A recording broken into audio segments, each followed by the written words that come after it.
Tobias Sedneff says, how should we understand the power dynamic within the Trinity, specifically as it applies to sending, the filioque clause in mind?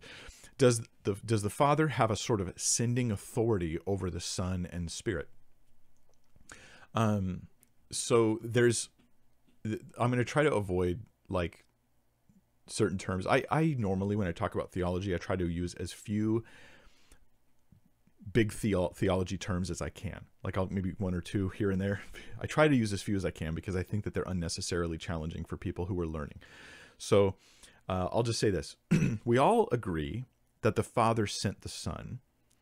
The debate comes into how does that relate to the relationship between the Father, Son, and Spirit eternally, not just since creation. You know, the Father sends the Son takes on incarnate form. Then the Father and Son send the Holy Spirit after Jesus ascends. We see that happening, but we're talking like, is there an eternal relationship of submission from the Son to the Father, and of like sort of a yielding that's going on there? And I think that has been a debate that I personally don't know the right answer to. Oddly enough, I've been digging into it a bit in this Women in Ministry study. Believe it or not, I know this sounds weird, but it really is that big of a branching study that this is a kind of a big deal.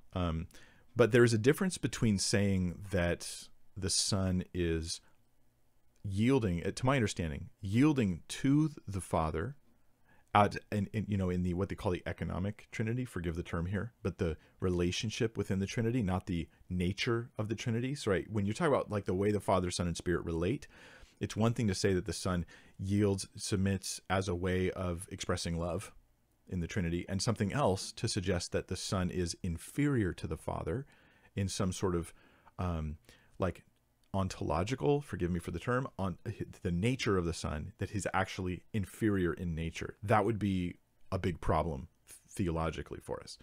So I'm open to both of those options, as long as we're not saying the Son is created or the Son is inferior in nature eternally. Like that would be the two things that I would push back against, and I think the church historically would push back against those as well.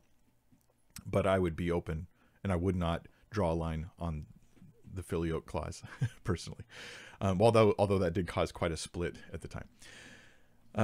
Yeah, so maybe in the future I'll have better, stronger, and more accurate opinions about that.